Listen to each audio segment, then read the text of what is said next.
Pernah nggak sih lo ngerasa orang-orang yang kalau sombong hanya karena milih untuk diem? Atau mungkin mereka mengira lo nggak ngerti apa-apa, cuman karena lo nggak ikutan ribut di tengah keramaian. Nah, tunggu dulu.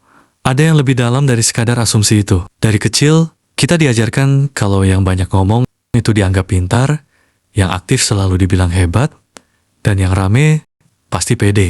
Akibatnya, orang-orang yang pendiam seperti kita tumbuh dengan perasaan seolah ada yang salah dengan diri kita. Kita dipaksa untuk ngobrol biar dianggap supel, ketawa di topik yang sebenarnya nggak lucu, dan nimbrung di obrolan yang sebenarnya jauh dari penting. Pulang-pulang, rasanya capek, kayak baterai HP yang tinggal 1%, tapi masih dipaksa buka Reels. Ada istilah keren buat ini, extrovert bias. Dunia ini lebih gampang menghargai mereka yang vokal, karena suaranya jelas kelihatan.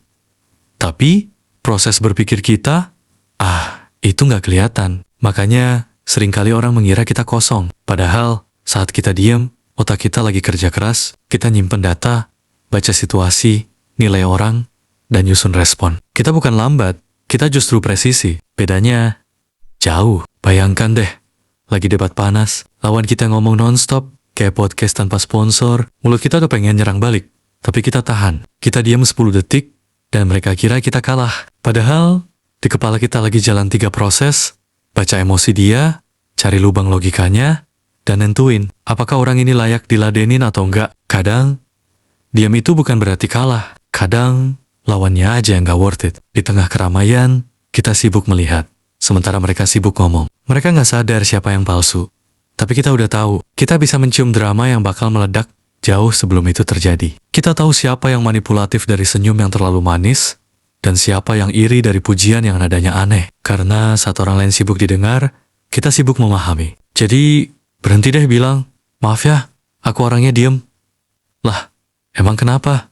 Itu kepribadian kita, bukan kriminalitas. Coba deh, pakai strategic silence. Di tongkrongan, rapat, atau diskusi, jangan jadi orang pertama yang ngomong. Biarkan mereka keluarin semua isi kepala dulu.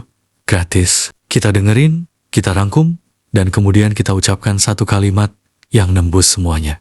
Efeknya, semua langsung diem, karena orang akan lebih dengerin yang jarang bicara. Ingat, setiap kali kita ngomong, kita pakai 3 hal.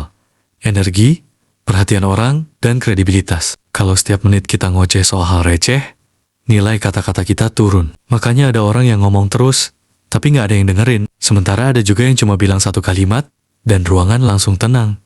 Kenapa? Karena dia nggak sering buka mulut. Tapi, diam itu bukan selalu bijak. Bayangkan, kalau kamu terus dihina, dan memilih untuk diam. Nah, itu bukan dewasa.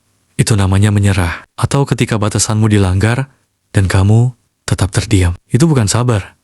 Itu justru bikin kamu jadi bola basket yang siap dipantulkan kemana-mana. Lalu, bagaimana dengan orang-orang yang kamu sayang? Ketika mereka disakiti, dan kamu hanya diam, itu bukan ketenangan. Itu lebih ke rasa takut akan konflik, yang dibungkus dengan topeng aku tenang.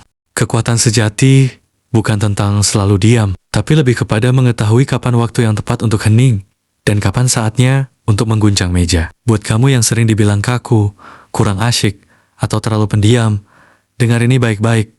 Kamu itu tidak rusak, kamu tidak kurang, kamu tidak gagal jadi manusia yang ramai. Kamu hanya hidup di dunia yang kadang terlalu berisik. Di tengah keramaian orang-orang yang rebutan mic, orang yang tenang justru punya nilai yang paling mahal. Kenapa? Karena tidak semua orang kuat menghadapi keheningan, dan tidak semua orang mampu berpikir tanpa suara. Jadi, tetaplah jadi dirimu. Kamu tidak perlu teriak untuk bersinar. Ketenanganmu adalah cahaya yang bisa menerangi banyak hal. Sampai jumpa lagi.